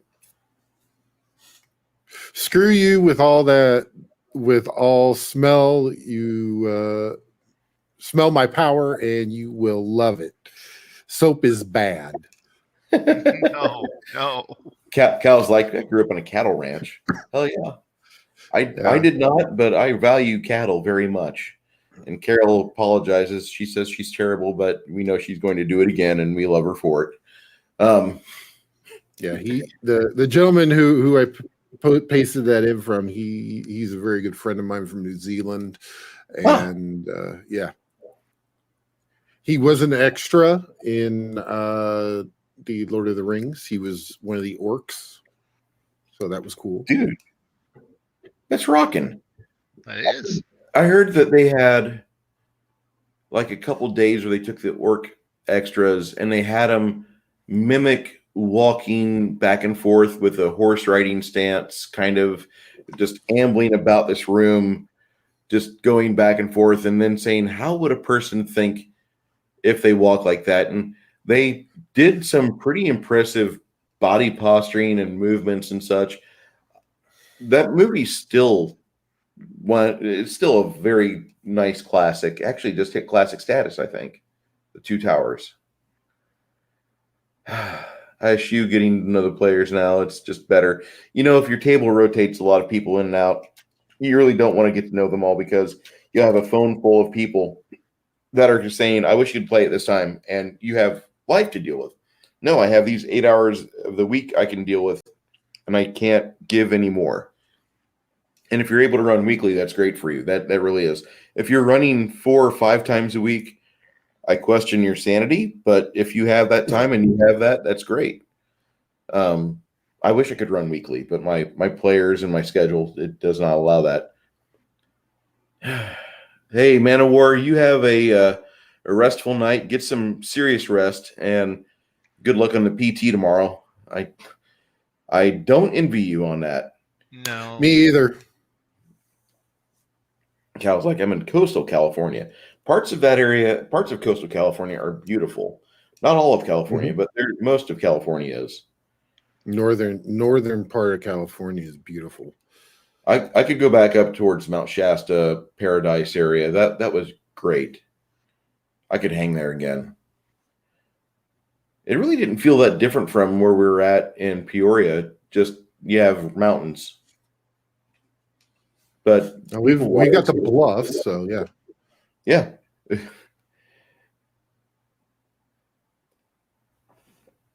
Garrett, is there anything you want to add on with bringing new people in the game? Is there? I know your brain's always thinking, it's always churning. What have you got? I mean, truthfully, I mean, the big thing is that it depends on the group you're trying to attract. If you're trying to attract, because even as a GM, you want to attract, I'm going to say, a certain type of player, or a certain age group to your table, because maybe you don't want to deal with kids, or you don't want to deal with or maybe you don't want to deal with the old first ed, or THACO players that where they're the wizards that sitting in the corner going harumph, harumph, harumph, Wait. What Don't if talk to you me till I'm want- 5th level. What if you want to have a guy like Carl at your table and he devours the pie? I blame you for all that. We had this guy at our table. Okay, no. Go I ahead. do it. I tell this story much better. So we had a New Year's party at the game store, and there was a little mom and pop grocery store about a block down, and basically we went down there, grabbed some food. Well, I grabbed like 2 or 3 pecan pies. I'm like, it's New Year's, we'll just do this. So Carl gets his pie, slices it in half, and we're like, oh, he's going to carve up the pie. No, he scoops out half the pie in his hands. He takes this and then folds it in half. He unhinges the jaw. Now, the man had a beard down to like here. Unhinges the jaw, starts to feed in the pecan pie. The little gnomes are out there coming out of his beard, helping to shove this pie into his face. And one of the ladies who were there turns to him and goes, Carl, why don't you use a plate? And Carl, he had some breathing issues. He goes, my mom has been trying to get me to use a plate for 40 years. It hasn't worked yet. That was something interesting about Carl, because he would just cross a room and he had breathing problems, and I was so happy that none of our game stores had stairs. Yes, very happy. But yeah, it was literally, the little gnomes come out and are helping to feed in this pie. They grab the crumbs of the pecan pie crust and they force it into his pie hole, and they continue to pump away, and you can see his jaw moving, chugging like a steam locomotive. And he was starting to get like sweaty from all this exertion. I remember that. No. He's okay. He's just one of those players that you have at your table, and he's one of those guys. I mean, he's on disability. He's got other things going on in his life that have given him trouble. The gaming offers him a good outlet, a creative outlet, and he definitely needs the gaming, because if not, he's going to sit at home with his mother, and it's just not really those situations. His family relationships are healthy, but he was also 40, so now he's in his 50s, and I worry about his health. I hope to God he never gets the coof. That would be rough for him. Yeah. But he was always in bad shape, and like Mike from the what was that game store in Peoria? Just for fun. Michael has said that listening to Carl go up the 3 steps in the back where the stage area was, he said that was just painful to listen to it, because you could hear like 2 boxes of Rice Krispies rattling back and forth as he pumped himself up the stairs. He was he's in bad shape. I don't know where he's at now, gaming wise. I'm sure he's got a table. I'm sure he's got people he hangs out with. But that was one of the most rewarding New Year's Eve parties I've ever had. And then we revisit that almost every time we get together afterwards. And Carl, he kind of piled in on it. He knew that like this is a joke, kind of at your expense, but that was funny as fuck. I've never seen somebody hold a pecan pie like a New Jersey pizza and chew on it before, and he did. But no, we don't be that guy at the table that the eating habits are discussed 10 years later and we still have a good laugh. Don't be that guy. And don't be the DM that always brings it up like me either. But I think mainly like one of the best things you can do to keep a good table is to be available for your players, because a lot of times they will call you or ask you questions on instant messaging. Mm-hmm. I need to know about your game world, or I need to have this answer. Don't disrespect them. Don't act like the dick from Zero Charisma, which I love the movie, but I would hate to have him as my GM for a game because I would leave the table. But just be there for your players when they ask you a question about the game world. If you can help it, put together a primer. Put together like a 3 to 5 page about your campaign and what you are looking for to develop, if you can, or even just a paragraph. If that's too much for you, just get a paragraph of it and have that shared amongst the players, or put that out in a text message. And that way you can bring them closer into the mindset for what you want for your game. And also if you are running like a module or something like that, one thing that I have noticed now is a lot of companies are actually putting out primers for the modules, a player's guide for it.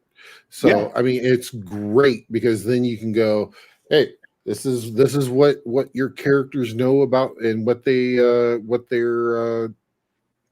think they know, and make it real simple for them to be able to do that. And I don't want to sound privileged, but I think the people that grew up in the 70s and 80s and early 90s, I think when it comes to this hobby, this niche hobby of tabletop gaming, we were really blessed, and not in like a biblical sense, but we were right there as the iron was striking hot, and we had this great selection of games to play and rule books to open, and we were the latchkey kids. We were able to, we were coming home, our parents were at work, we could get our stuff done and then head over to the game store, bring friends over, hang out in the garage and play the games, or we could schedule a game for Sunday. But the thing was that we were able to have this hobby where we were all able to partake in it, and we were able to have these fun times. Most of us did this whenever we didn't have responsibilities as teenagers, which is why we love the game still. And I think we're still trying to capture that, and I don't think that's a bad goal, but I want future generations, I want future tables to be able to still have that fun, even if it's a virtual table. Go ahead. Is that the younger generations, they also are having those exact same moments that we had when we were younger. They're having it too, and they're actually having. This is another anecdote that I've watched. I've introduced kids to gaming, and I'm like, well, obviously, I only have X amount of time. I'm running my sessions, and then at first they were like, well, we don't know what we're doing. This is kind of weird, and then they start to like wander off, and then about like 6 months later, a bunch of them come to the table going, oh yeah, we're in the middle of a really cool Shadowrun campaign. I'm like, wait, we can be playing Shadowrun right now? Why are we playing Dungeons and Dragons? Oh, and then I get slapped in the back of the head going, no, focus, we're playing Dungeons and Dragons. And here's me, but they're talking Shadowrun. Why are we playing this? And then again, I get smacked in the back of the head going, no, Dungeons and Dragons is how we teach people how to become gamers. You don't get to play the good fun games. Let the kids learn to play the fun games on their own. But I want to play fun games too. I want to run fun games. No, Dungeons and Dragons.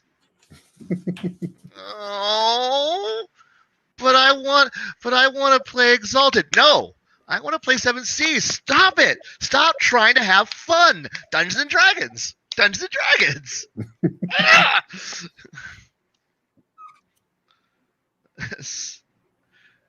But yeah, but we all have that benefit. Like, we all went through this, but we don't see that other kids are also going out and going, they're having their campaigns, and we're just not seeing them. And because we kind of isolate ourselves into going, well, this is our group. This is our slowly condensing, focusing, refining, purifying little group of friends and our ideals. We don't want to let in new people because that might change what we loved 25 years ago. And 25 years ago, the game was fantastic. It's still fantastic. You can still go back and enjoy those games. But we're trying to capture lightning in a bottle to recreate what we enjoyed 15, 20 years ago. Well, we're no longer 18 years old. Right now, there's somebody who's having their lightning in a bottle moment of going, wow, this is really awesome. They're having their stories that we look back 20 years. 20 years ago, that was an amazing campaign we had, or that was an amazing adventure. I remember when my character got killed by that thing. We're not seeing that because we're no longer in that group, but they're having them. We're just not seeing it. I guess we're not seeing it, but I guess that also happens whenever everything goes from in person to virtual. That too. There's some people out there who they're like, where a kid came out and was like I'm in like 6 campaigns. Well, where'd you find the time? And then he goes, well, my Saturday I have a morning campaign, I have an afternoon campaign, and I have an evening campaign. Then I have 2 more during the week, and then I have 1 on Sunday. And I'm like, wow, how do you keep it all straight? And he goes, I have notebooks for all of them. And I'm like, did I do this to you? Did I teach you how to do this? He goes, well, you introduced me to how to play Dungeons and Dragons. Then I found all these other games. I'm like, I'm both sorry and happy for you. I'm sorry you have no life, but now you have all these friends. Good luck. Go have fun, my friend, my son. Go push, and that's it. That would be interesting.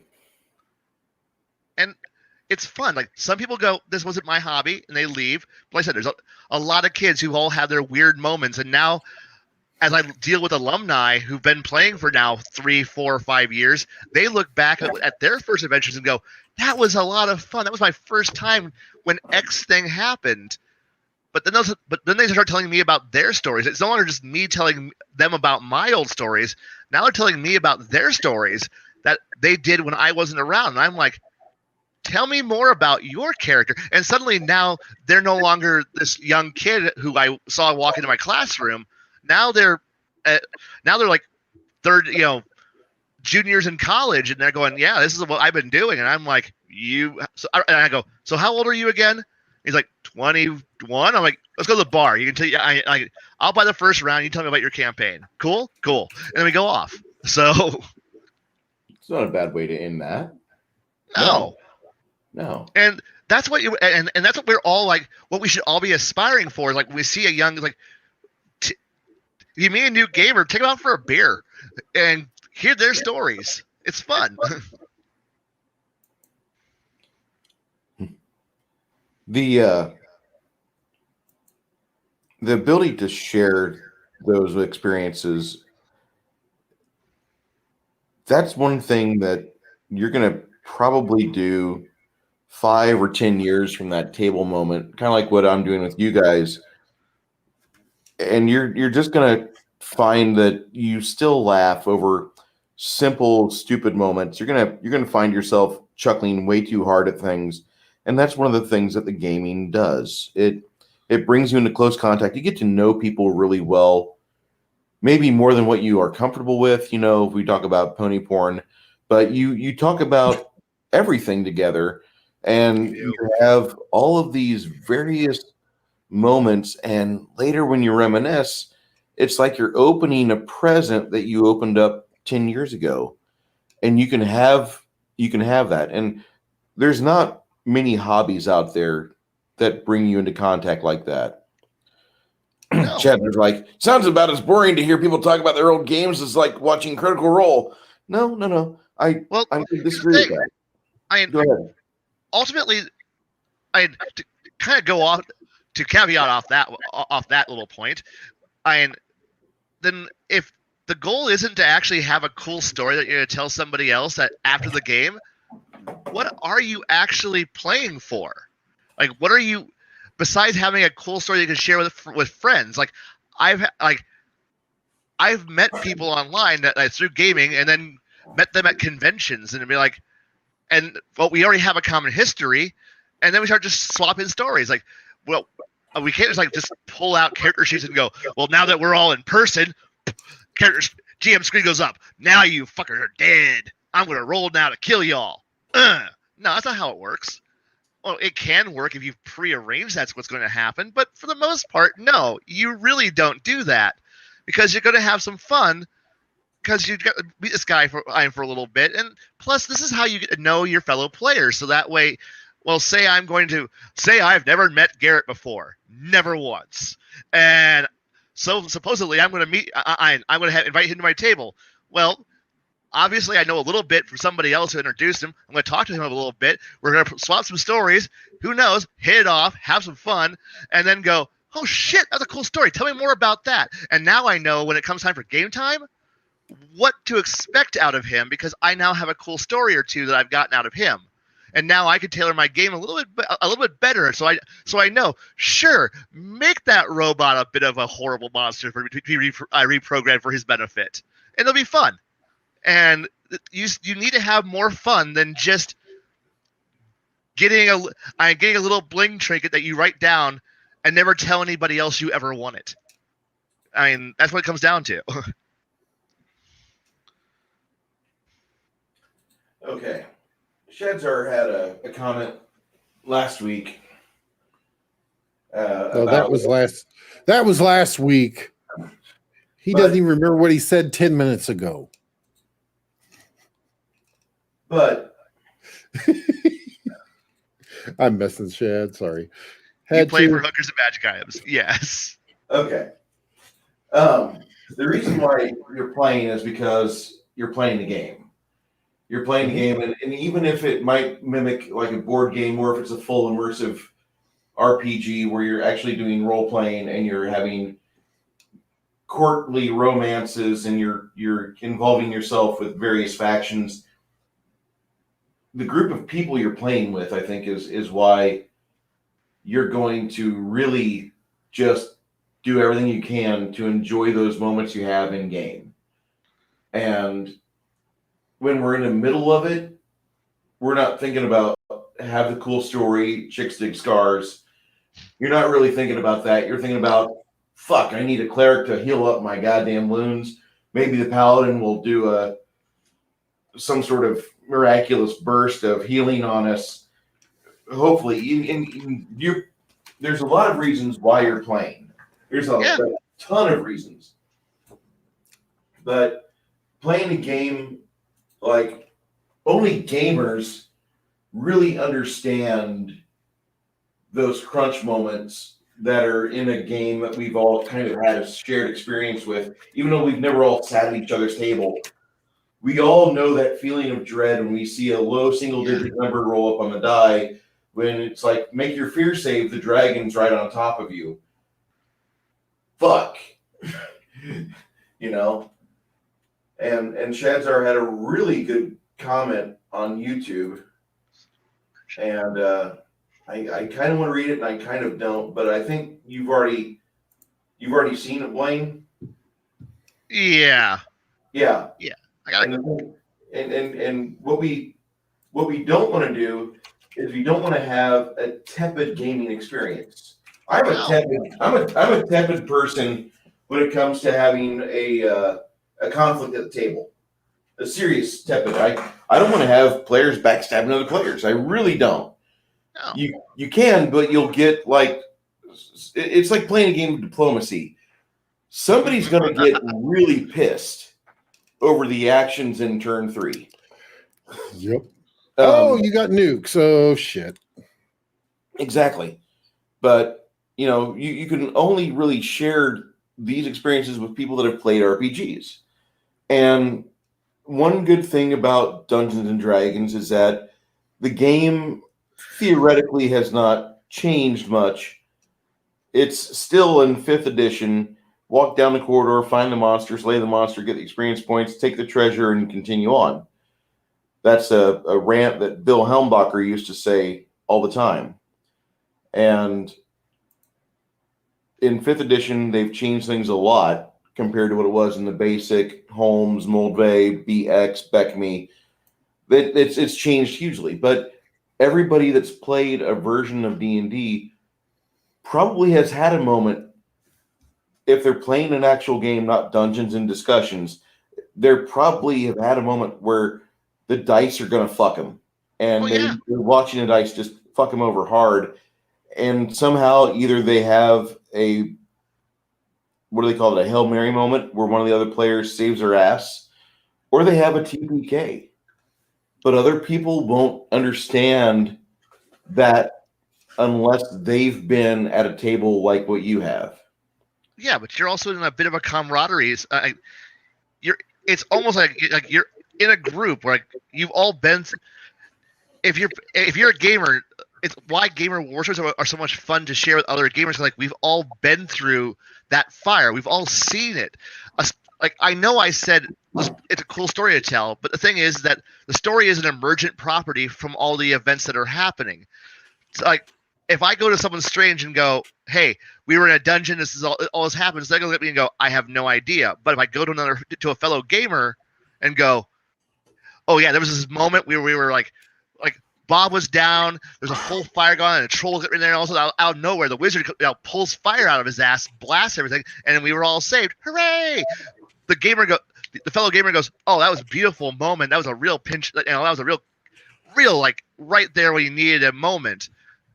But like I said, that is a story that was an emergent property from the session that was actually being run, and we trade the condensed narrative. But we were actually still playing the game. But thankfully, we all knew how to speak the same language. So, yeah.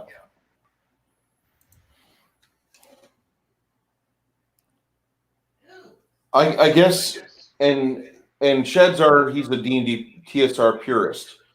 So for him, it ended in '99 when WotC took over and allowed Monty Cook to bring out his version of the game. And a lot of people are like that, and that's fine. Play the games you have. Play the games you like. Yeah, preferably play the games you like and find people that can sit with you. And that goes for everybody out there. That goes for everyone. Find people that don't mind hanging out with you.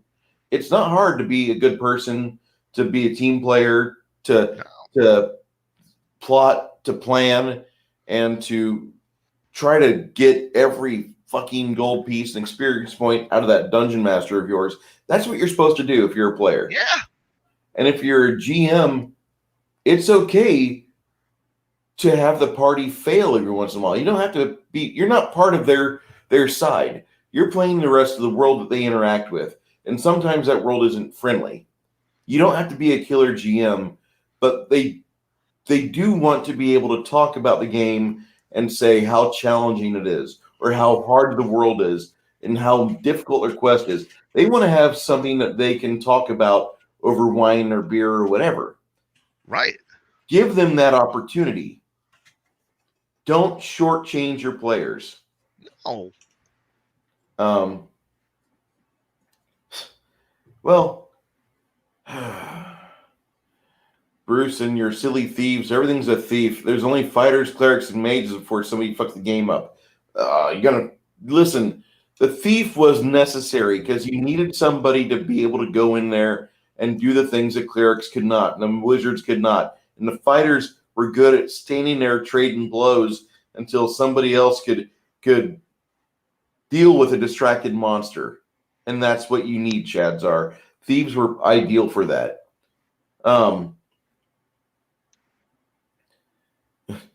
Cal talks about the bard. It could be an NPC storyteller, entertainer. It could be. You know, it's not a. Well, I won't go into class hatred. I won't even discuss sorcerers, but I'll just say that run the game you want to run, find the table that you want to administer to, and enjoy yourself. You're not going to save the world. You're here to play a game. You're here to hang out with friends, and eventually you're going to have a few sessions at the table that you're going to want to repeat again and again. So, you know, it's all right. You guys, whatever you have to do as a player or dungeon master, a referee, if you can go that mile, do it. But as a player, I'm going to encourage people to always talk. I always encourage people to discuss with their DM what he wants out of the world or she wants out of the world.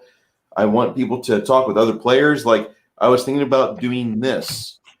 What would you think would be good for the narrative or for the story or for my character?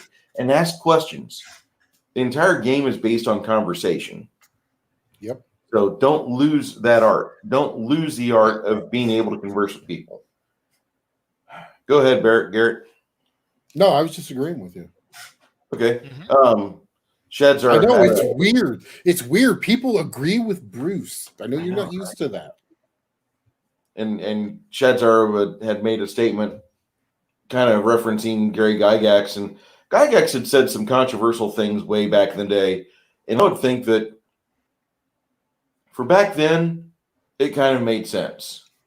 But now we have about 30% of the gaming populace is female.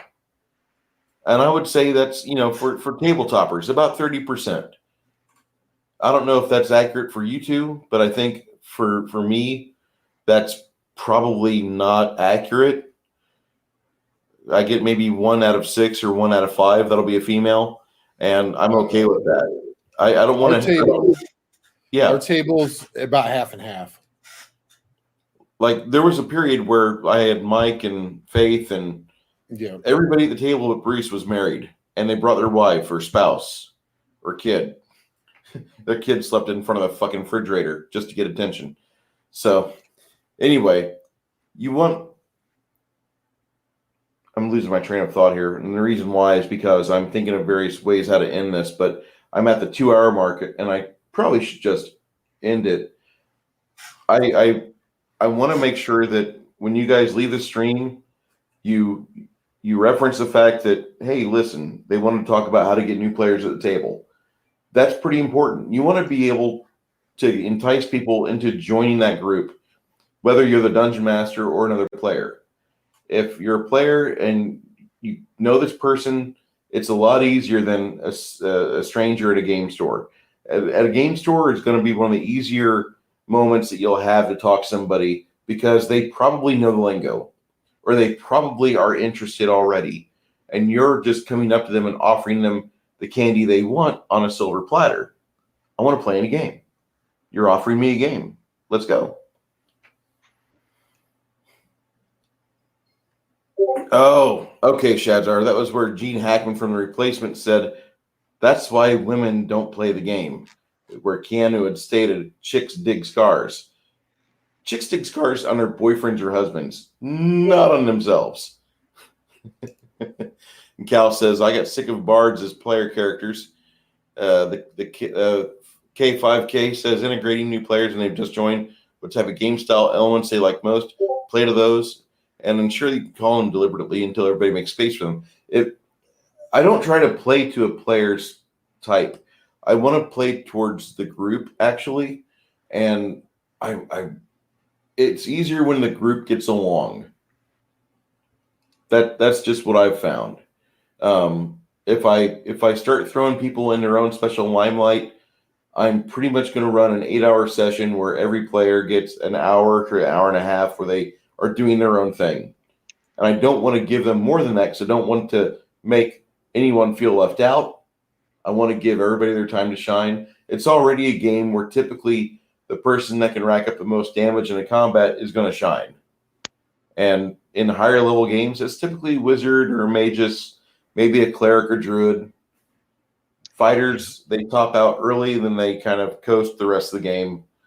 But that's just... Cal says, "Yay, I'm still seeking a gamer wife." Attention. Okay. Easiest way, Cal. Dice. Buy Leave 'em her shiny click clock bath rocks. Done. They're happy. Yeah. Very Oh, happy. miniatures too. Especially If you for pay them shiny. up yourself, it's even better. Yeah. Sometimes. I'm still figuring out what I want to do with this guy's feet in the ground. Oh, He-Man? Yeah, He-Man with an axe and shield. I'm seeking a husband who doesn't play games, damn man horse. That's funny, Carol. Cal, I don't think I could stand it. We'd be fighting over the paint supplies. Oof. No. That's what you do with what I've got. You have your hobby room and another room, and her hobbies can stay in the bedroom. We used to kidnap players. You need sacrifices and demon worship. Cool. We've repeated 1987 again. Everybody, appreciate you coming in. Garrett, do you have anything coming up here in the next week or so that you're going to be doing? Be finishing out the SG1 review and commentary that I've been doing on my YouTube channel. Maybe doing some gaming this weekend, actual like PC gaming on my Twitch channel. Not sure. I've got to work on Saturday, so I've got to see exactly what I've got for time wise and everything else. So yeah. Hey, what are you doing this weekend or in the next 7 days? Trying to work on the National Novel Writer Month project, collect more lapel pins, and do more research for my next session. Yes. Excellent.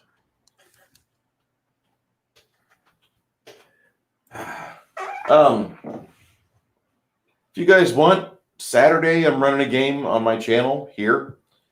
I'll be doing that from about noon 30. Hopefully, I'll be in the chat at noon 30. I'll just say that 12:30 Central Standard Time. I plan on running to 9. I would like to run until 9 p.m. Maybe later. People that know how to get in touch with me, if you want to game online and stream, I have availabilities. I have 4 available slots, and that's what it is. It's every 3 weeks we play in a campaign that's very tough. The players are not happy with their current lot in life. They're kind of sandwiched between an army and kind of a swath of wilderness that doesn't have a lot of good vegetation. Kind of like South Texas. It's scrubland and been salted after numerous invasions. But that's what I have planned for Saturday. Next Wednesday, as far as I know, it's still open on the Gatekeeper stream, so I'm probably going to grab a hold of that. We discussed doing an NPC discussion the other night, didn't we, Garrett? What were we talking about that? Okay. I don't remember. Yeah. I was slightly tired from editing. Yeah. We've got some things going on. I'll post it in the Gatekeepers and Legion of Myth Discords. For those of you people that want to know about it, if you want to, you can join my Discord. Garrett, if you want to get your Garrett, you want me to put your Discord in the chat? That's fine. Okay, let me do that. Copy. Boop, boop, boop, boop, boop, boop. I feel jealous of Blaine because Blaine runs so many games all the time. Don't be. It's fine. All right. Okay. That is Garrett's channel. This is my Discord channel. And I have no Discord, never will. say again? I have no Yeah. Discord, never will. Okay. When you start running more games, quote unquote, online, I could see that happening, but not until then. Oh no, it'll be a super secret dungeon. You can't come there unless you're invited. Can I bring my pony porn? Yes, Awesome. it'll go into the meme vault where nobody gives a crap to look at it. All right, everybody, we appreciate you being here tonight. I'm sorry if I kind of got lost in the last 10 minutes. I was trying to figure out, okay, what direction I want to take this. Really want to wrap it up. We can save the rest of this for next Thursday. Before we go, Garrett, do you have an idea for what the topic of discussion could be next week? I got nothing. We'll figure it out. We always do. Okay. Actually, probably Sorry, I was so next quiet. week. Let me see. For next week. we've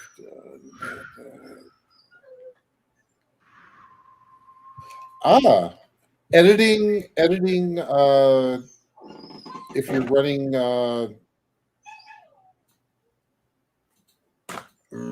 If you're running,